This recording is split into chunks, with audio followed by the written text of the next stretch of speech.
Pode ficar à vontade, Daniela.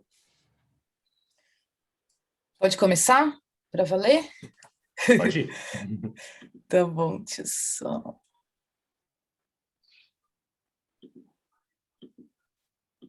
Vocês estão vendo a tela inteira? Me ouvindo bem? Vendo o laser?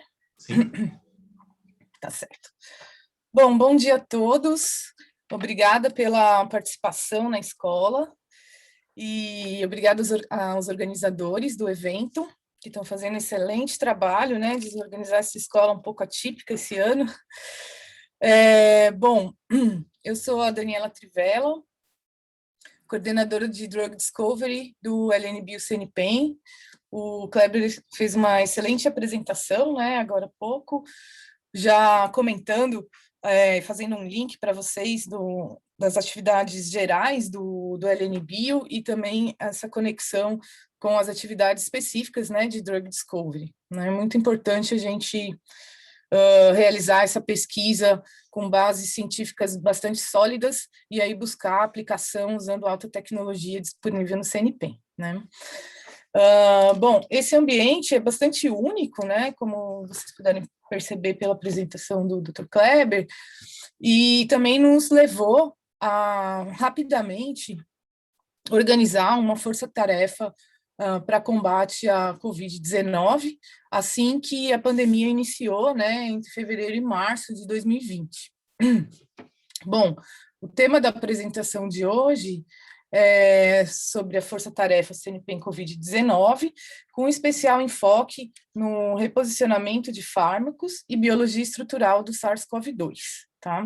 Esse trabalho, né, esses dados que eu vou mostrar para vocês a seguir, é a contribuição de mais de 50 cientistas e profissionais do CNPEM, tá, que uniram esforços para avançar no conhecimento sobre o vírus e buscar medicamentos já conhecidos que poderiam ser aplicados à Covid-19, né, o tratamento da Covid-19.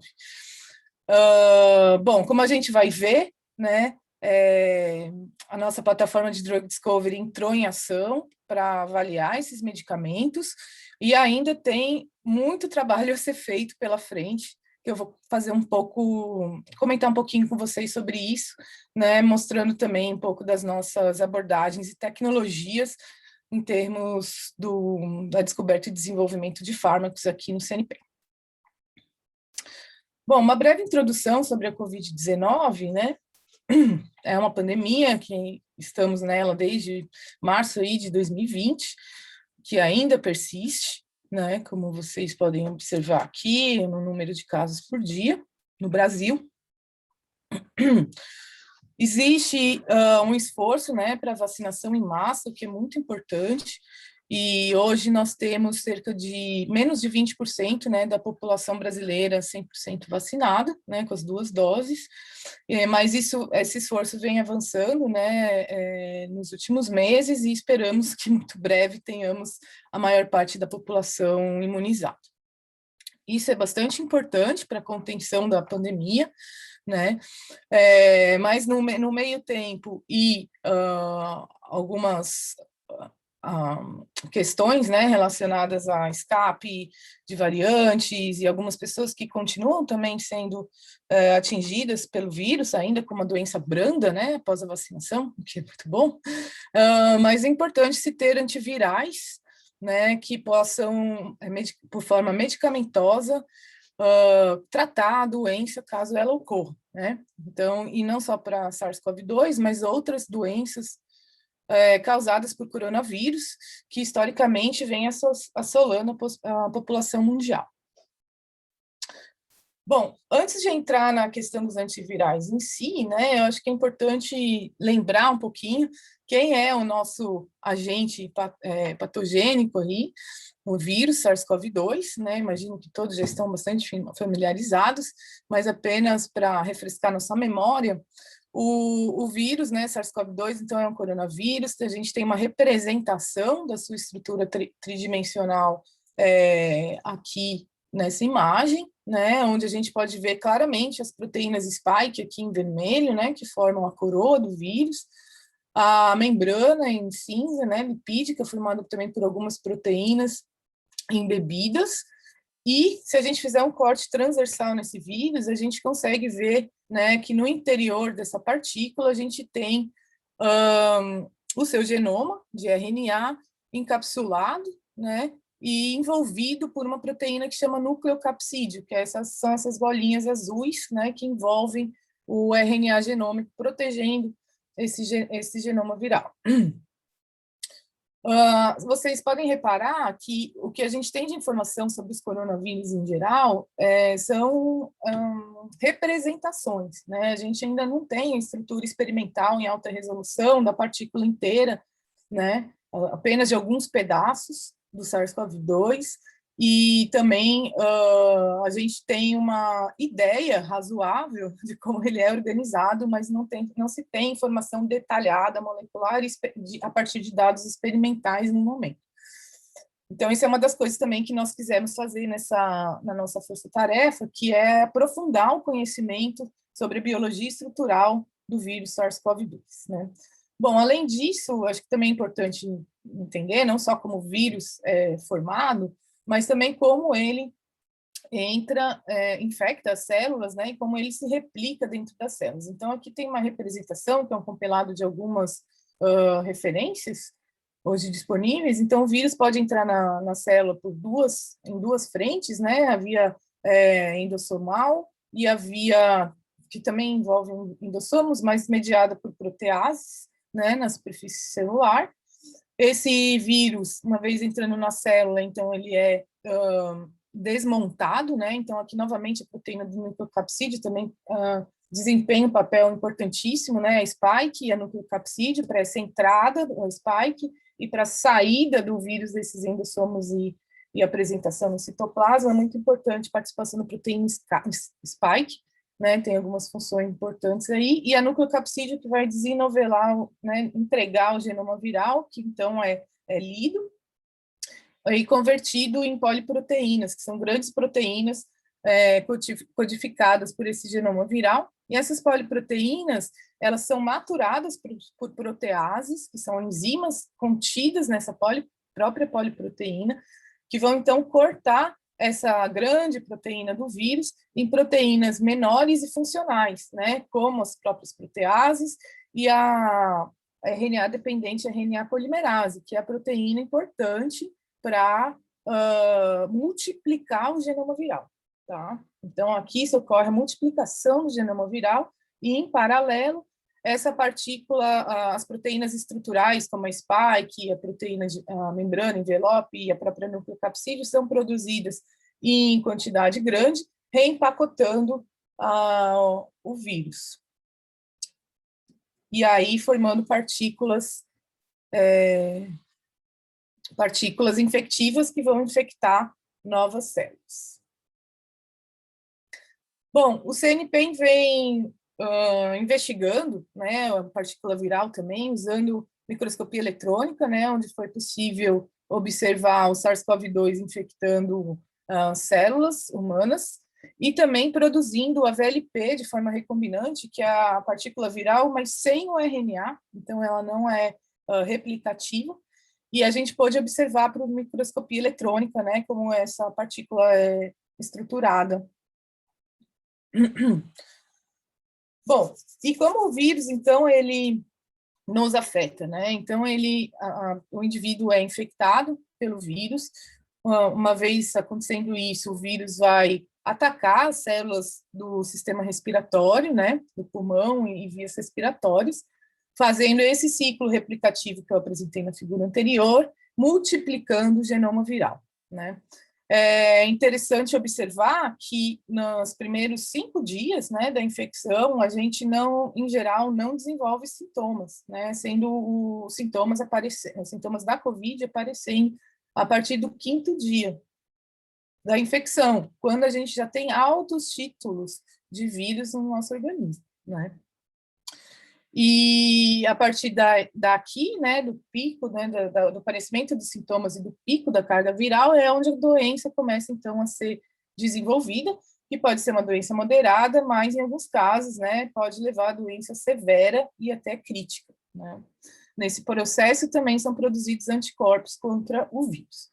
Focando no desenvolvimento de antivirais, né, o que a gente quer? Reduzir carga viral, né? Então, a gente tem que tratar, né, e atacar o vírus logo no início dos primeiros sintomas, porque se a gente atacar, né, tratar um paciente com antivirais após 7 dias de infecção, o vírus já praticamente nem está mais no organismo, né? O que está acontecendo, levando à doença, é o processo inflamatório, entre outros, decorrente da infecção viral, né? Então, isso é uma parte importante para se pensar quando a gente pensa em desenvolver novos antivirais. Então, estrategicamente, a gente pode desenvolver antivirais para combater, reduzir a carga viral, mas a janela de tratamento é extremamente curta, né? Então, tem que ser um antiviral de fácil acesso, que se possa administrar imediatamente ao conhecimento dos primeiros sintomas, né?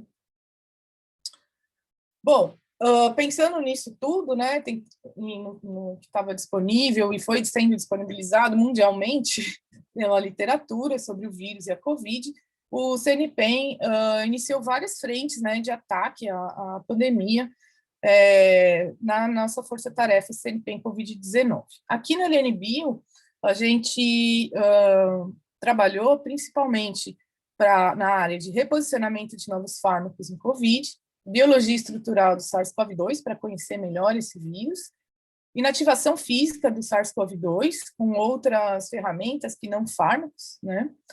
Avaliação da resposta imune e diagnóstico em COVID, a construção de um biobanco, né, com essas amostras, que é bastante importante, e a adequação das facilities do LNBio, né, principalmente, e o uso interativo aí com os outros laboratórios, de outras facilities para estudos voltados à virologia, né? E com isso a gente também vem estruturando, né, plataformas para o combate a viroses no CNPq, que é importante no Brasil, tanto para o momento, como também para eventuais futuras pandemias, né? Bom, nessa apresentação eu vou focar na parte de reposicionamento e biologia estrutural de SARS-CoV-2, reposicionamento de fármacos, tá? E biologia estrutural de SARS-CoV-2. Bom, o reposicionamento de fármacos, né, ele parte do princípio de que a gente já tem cerca de 2.000 medicamentos disponíveis nas farmácias, né? Então, esses medicamentos já passaram por um longo processo, né, de desenvolvimento, deixa eu até passar aqui, e que às vezes leva 20 anos até eles chegarem nas farmácias e estarem disponíveis, né, para os pacientes. Então, nesse longo processo de desenvolvimento, os medicamentos já foram avaliados, né, no seu modelo de doença em laboratório, já foram validados nesses modelos de laboratório, passaram por testes em animais, em 3 espécies diferentes de animais, né, passaram testes em seres humanos de segurança, que são os fase 1, mostraram sua eficácia em pacientes, né, num grupo pequeno, que seria fase 2 do desenvolvimento, num grupo maior, que seria fase 3 de desenvolvimento, passaram por toda a avaliação regulatória e chegaram nas farmácias, sabendo que ele é eficaz e seguro para uso humano, né? Então, são um longo desenvolvimento. Numa emergência de uma pandemia, a primeira coisa que se objetiva é ver se algum desses 2.000 medicamentos, ou moléculas que estão nesse processo, né, mais avançadas nesse processo de desenvolvimento, podem também ser usadas para o tratamento dessa nova doença, no nosso caso, a Covid-19. Né? Então, o reposicionamento de fármacos parte do princípio de utilizar medicamentos já disponíveis nas farmácias, em relação às suas propriedades, né, de redução aí de carga viral, no nosso caso, né, propriedade antiviral, e como uma opção de tratamento emergencial para a Covid-19, tá? Bom, para isso, nós lançamos mão da seguinte estratégia. A gente obteve alguns alvos-chave, né, do SARS-CoV-2, como, por exemplo, as proteases e a proteína nucleocapsídeo e a proteína spike, que eu já comentei para vocês, como elas são importantes para a entrada do vírus na célula e para a replicação do vírus, e buscamos, em computador, né, avaliar se os medicamentos já disponíveis poderiam ser utilizados como moduladores da atividade dessas proteínas, tá? Então, essa foi a primeira coisa, isso sem ir ao laboratório molhado, né?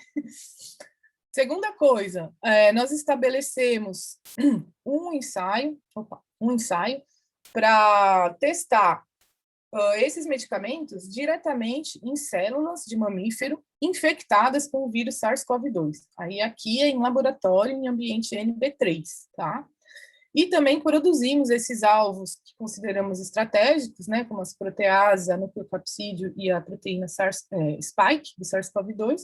Produzimos essas proteínas e desenvolvemos ensaios para testar diretamente e experimentalmente no laboratório molhado mesmo, se essas moléculas eram capazes de modular a atividade dessas proteínas-chave. Tá? Então, nós obtivemos os fármacos disponíveis nas farmácias e também bibliotecas químicas, né, que nós tínhamos ou obtivemos ao longo dos trabalhos aí, na força-tarefa, totalizando 4.800 amostras químicas, né, correspondendo aos fármacos já aprovados e as moléculas que estavam avançadas, né, no processo de desenvolvimento de fármacos para outras finalidades.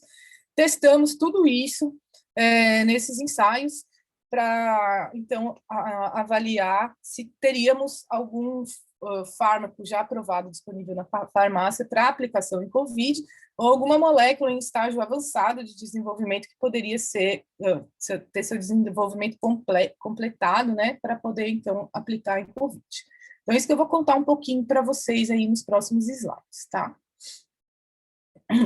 Bom, aqui é uma representação do ensaio que foi desenvolvido para triar as 4.800 moléculas, né, em células, aqui no caso a gente usou células Vero de macaco, são células de macaco, né, infectadas com o vírus SARS-CoV-2 ou não infectadas com o vírus SARS-CoV-2, tá? Então, quando a gente tem as células em cultura na ausência do vírus, a gente tem um número grande de células, né, aqui as células representadas pelo seu núcleo corado em azul.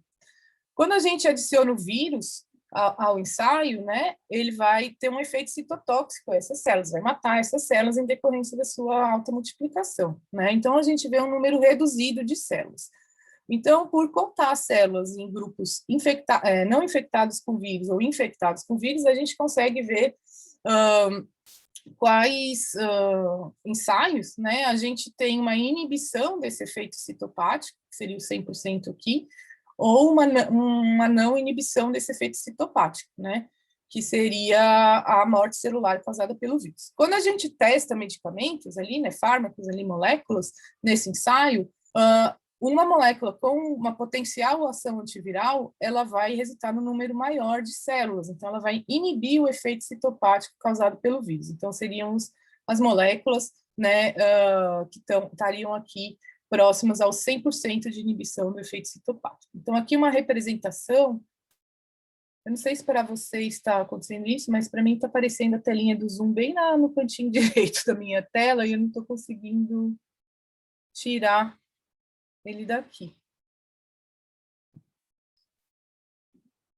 Bom, mas aqui estão as 4.800 moléculas testadas, né? E a porcentagem de inibição do efeito citopático. Então, as moléculas que estavam nessa região aqui de 100%, né, ou acima de 80%, foram selecionadas para estudos adicionais, para a gente poder avaliar melhor se eles seriam bons candidatos a antivirais, né, em COVID, em contexto de reposicionamento. Bom, um primeiro medicamento, né, já aprovado, que nós selecionamos, foi nitazoxanida, que é um medicamento já utilizado há bastante tempo, né, com mais de 700 milhões de doses de experiência, e muito seguro, né, que apresenta aqui de outros estudos anteriores, né, quando ele foi desenvolvido e avaliado para outras questões, apresenta uma concentração alta, né, no plasma humano, o que é legal, é bem interessante, e quando testado in vitro, né, contra o SARS-CoV-2, tanto em células Vero quanto em células pulmonares humanas, né, nessas concentrações que ele atinge no plasma, ele é altamente ativo, né, reduzindo significativamente a carga viral, em concentrações abaixo das utilizadas, né. Então, o primeiro critério, né, que nós avaliamos nesses casos é se o fármaco candidato ele tem eficácia, então refletido aí pelos seus EC50 e pela redução da carga viral, né, a concentração eficaz é menor do que a concentração máxima atingida no corpo humano. Primeira coisa, porque se ele não atingir, ele não vai fazer nem cócegas no vírus, né? Ele tem que estar numa concentração alta para ter o efeito. Em concentrações baixas, ele não tem efeito nenhum, tá? Segunda coisa, ele tem que estar disponível no Brasil para ser usado amplamente, né, para a população. Ele tem que ser de baixo custo, né, e seguro, não tendo efeitos colaterais que vão ser piores, né, do que não realizar nenhum tratamento, né. Então, a nitazoxanida atingia todos esses critérios e foi, então, recomendado para testes clínicos, né, em seres humanos, em pacientes com COVID, no contexto, né, da COVID-19. Isso foi realizado, liderado pela professora Patrícia Rocco, da UFRJ, que, como parte, né, dos esforços da rede vírus, do MCTI, então esse estudo foi realizado e realmente mostrou que nitazoxanida reduziu carga viral em seres humanos, porém não foi capaz de melhorar os sintomas de COVID no período de tratamento, tá, no regime do estudo. Então foi legal, por um lado, né, para a nossa avaliação, que o que a gente estava vendo in vitro, né, aqui da redução da carga viral em células pulmonares, se refletiu em seres humanos, né, reduziu a carga viral. Porém, a capacidade de nitazoxanida de tratar, de fato, a COVID nesse regime, né, de tratamento não foi observado, mas com mais tempo, né, de tratamento e um pouco mais dias de acompanhamento. O Brasil foi o primeiro a registrar estudos clínicos com nitazoxanida, né, mundialmente, e hoje nós temos 29 estudos clínicos registrados nessa base de dados, que é o clinicaltrials.gov, que é onde todos os estudos clínicos realizados no mundo são registrados, tá?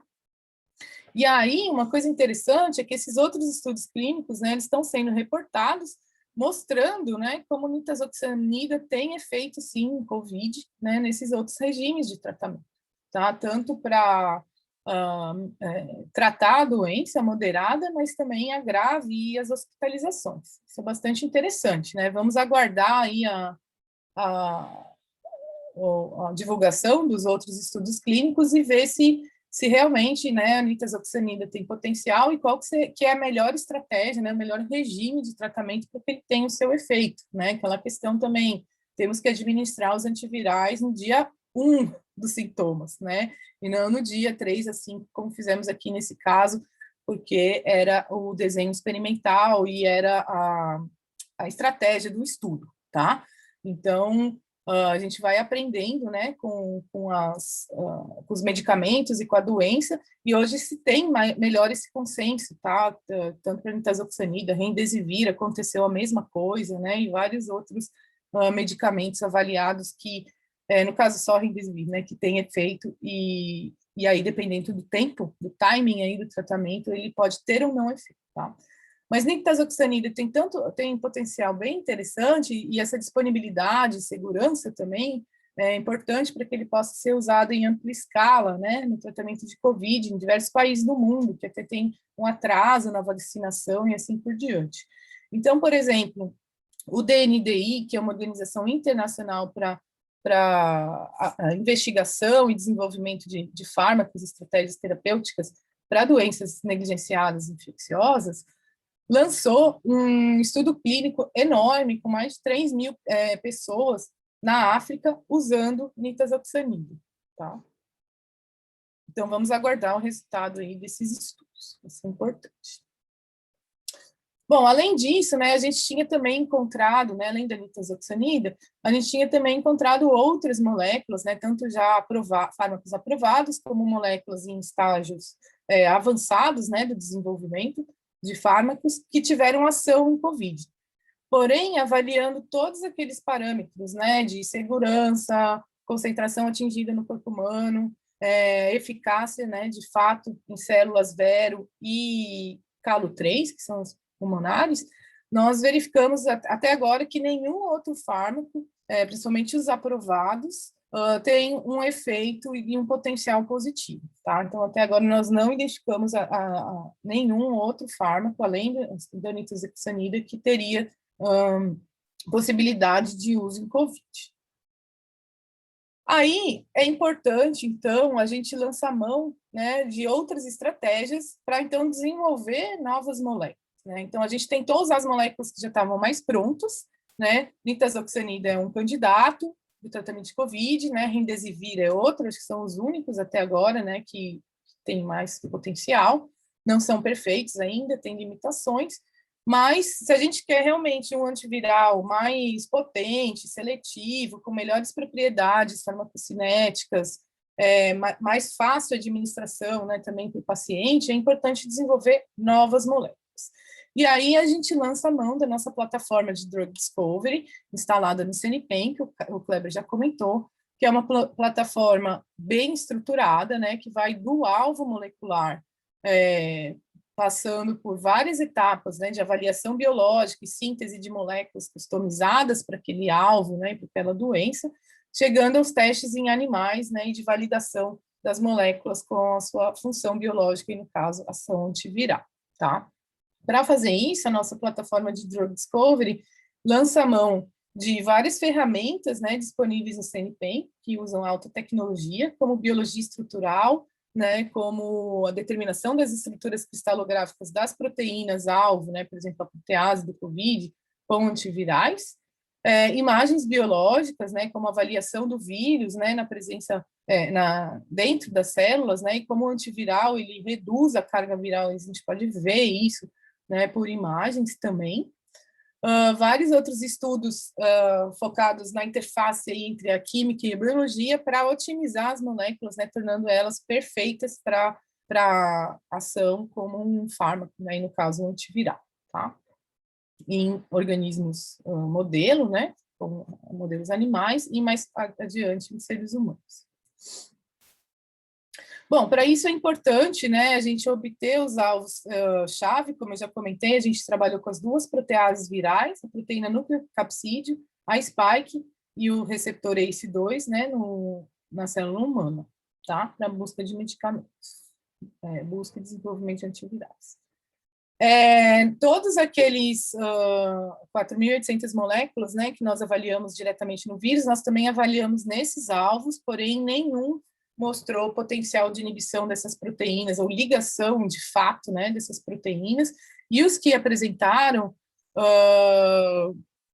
inibição das proteínas e do vírus, né, em ensaios celulares, são moléculas bastante desinteressantes, né, como moléculas de uso tópico, presentes em sabão, tóxicas, né, e outras moléculas que não têm muito interesse. E os alvos, e as moléculas que foram ativas apenas no alvo, né, não mostrando ação no vírus, poderiam representar bons pontos de partida, né, para o desenvolvimento de novos medicamentos, porém, elas não são ligantes reais, né, dessas proteínas até aqui, a gente não conseguiu, apesar de testar exaustivamente essas moléculas contra os alvos, né, do SARS-CoV-2, a gente não conseguiu obter complexos inéditos até agora, né, mostrando que esses inibidores, né, dessas proteínas não são ligantes, de fato, dessas proteínas, né, a gente fez vários ensaios para mostrar que esse é, de fato, o que aconteceu. Então, quer dizer o quê, né, que de todas as moléculas que nós testamos até agora, nenhuma, além da nitazoxanida, tem boa ação antiviral, com potencial em reposicionamento, e as outras moléculas que poderiam inspirar o desenvolvimento de novos fármacos agindo nesses alvos do SARS-CoV-2 também não são muito interessantes, né? Então, a gente precisa, não existe já medicamento pronto para a COVID, e não existem moléculas no meio do caminho que já podem nos ajudar aí, significativamente a desenvolver novos medicamentos. A gente precisa buscar novas moléculas, né? Esse vírus, ele é meio danadinho, né? Ele é difícil, ele é diferente, a gente precisa buscar moléculas específicas para eles, moléculas diferentes e novas. E onde que nós temos essas moléculas diferentes e novas? Na biodiversidade brasileira, né? A biodiversidade em geral, né? Os organismos vivos, aí, micro-organismos, plantas, entre outros, eles são capazes de produzir moléculas únicas, né, e muito diferenciadas. E, historicamente, essas moléculas da biodiversidade são a principal fonte de inspiração de novos medicamentos, tá? E talvez aqui no caso da COVID, seja a mesma coisa, né? E nós temos aqui no CNPEM já implementada uma plataforma de descoberta de fármacos, né, que é a nossa plataforma que eu citei anteriormente, mas com um módulo específico para a busca de novas moléculas da biodiversidade brasileira, né? Então, é isso que nós estamos lançando mão agora, né? Então, a gente tem essa plataforma que usa alta tecnologia, né? Usa Sirius, usa High Throughput Screening, usa espectrometria de massas para escanear os compostos que estão presentes lá, e uma interface computacional, o NPQ Platform, que consegue usar todos esses dados experimentais sofisticados em conjunto e decifrar quais as moléculas da biodiversidade que podem ter um efeito na nossa proteína-alvo aí, dando as bases para o desenvolvimento de novos medicamentos. Então, a gente foi pelo mais fácil primeiro, né, que era reposicionamento de fármacos, né, usando os medicamentos já disponíveis.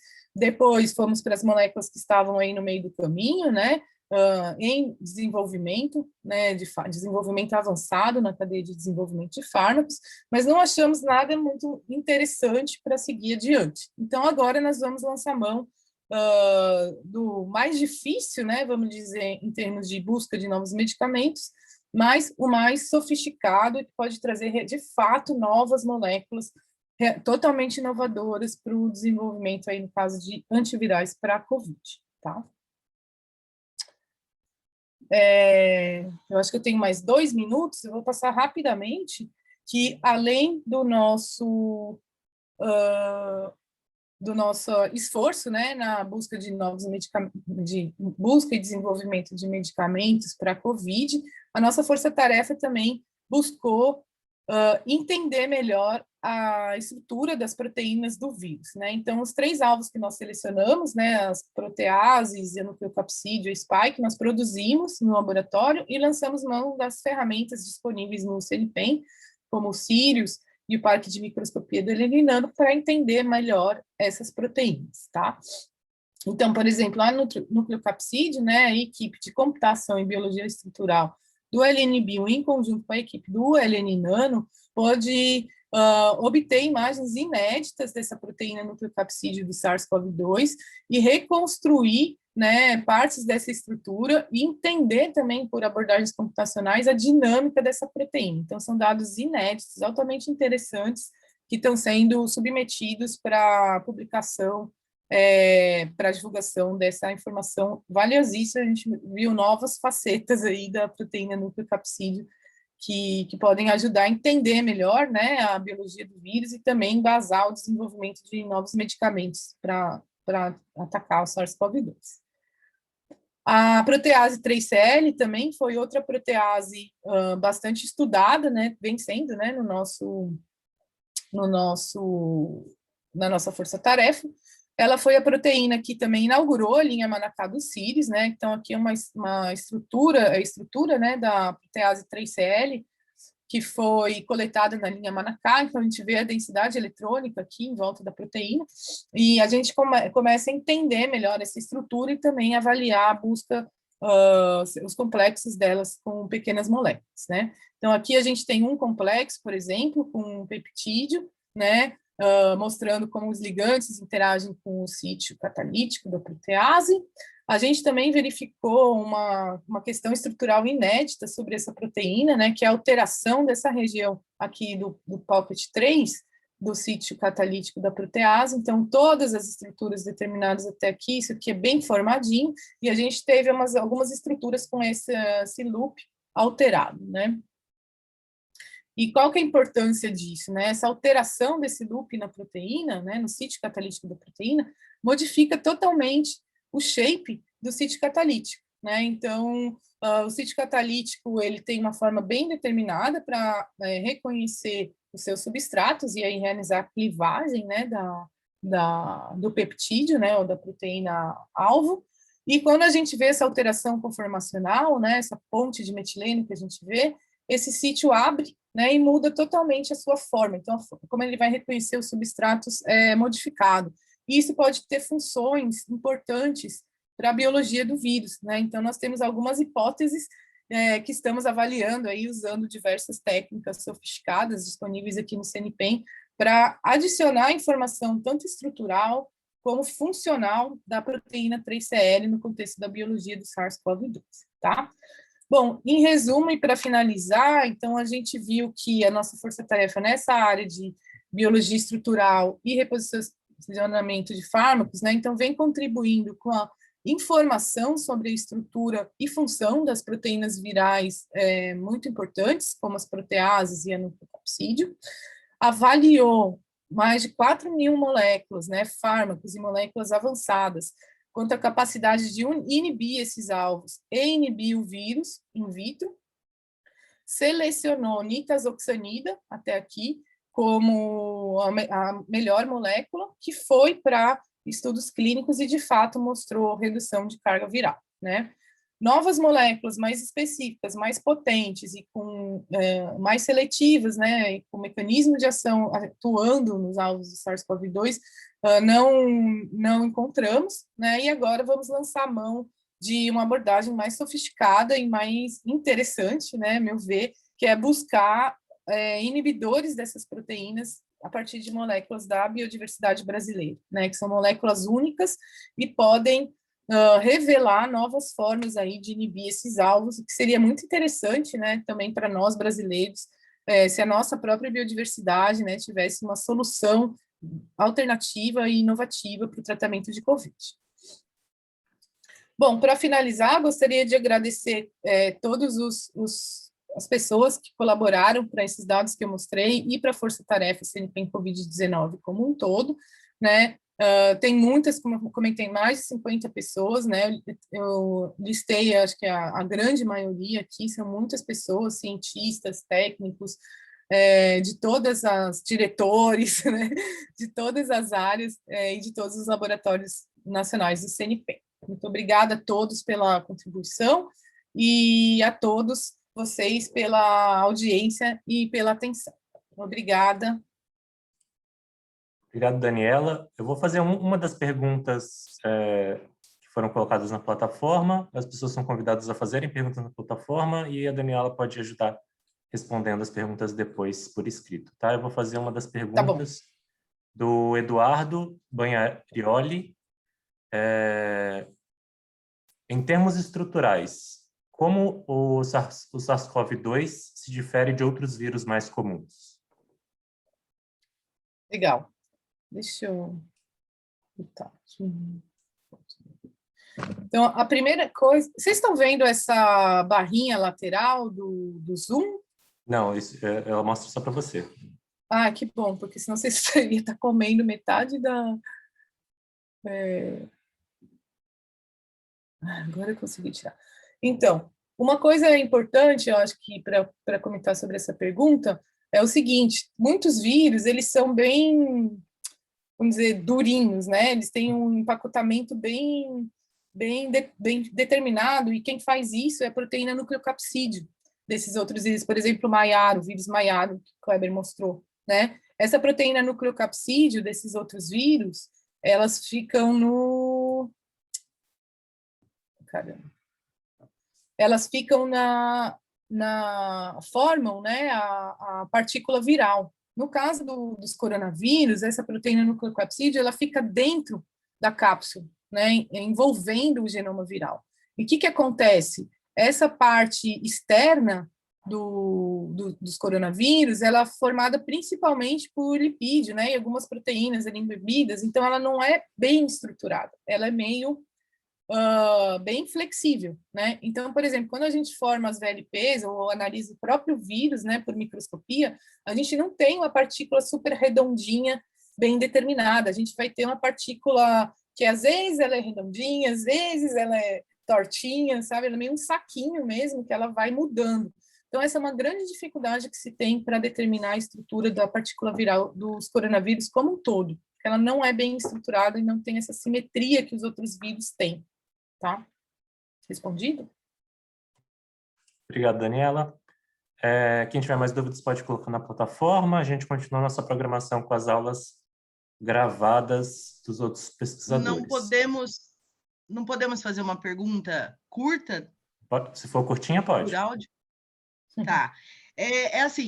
Na verdade, eu queria só perguntar a respeito do protocolo que a maior parte dos médicos estão usando, né?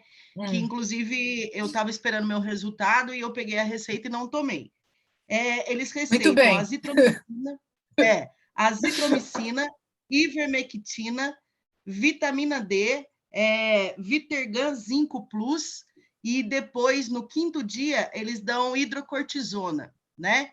E como eu sou pesquisadora de fitoterápico, eu falei, eu não vou tomar nada disso, né? Eu fiz uso de gengibre, óleo essencial de meleleuca e própolis, mas meu exame deu negativo, graças a Deus.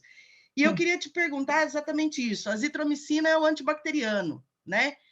O que leva a esse protocolo que a maior parte dos médicos daqui da minha cidade, né, que é em Pinhal, estão usando esse protocolo. Eu estou inconformada com isso, né? Então, o que leva é a desinformação, né? E assim, acho que a comunidade científica como um todo, né, está bastante indignada com esses protocolos sem comprovação científica, né?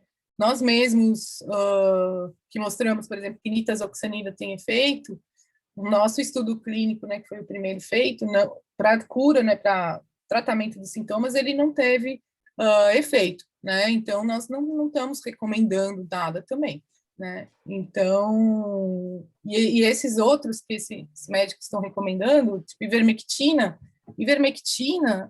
não atinge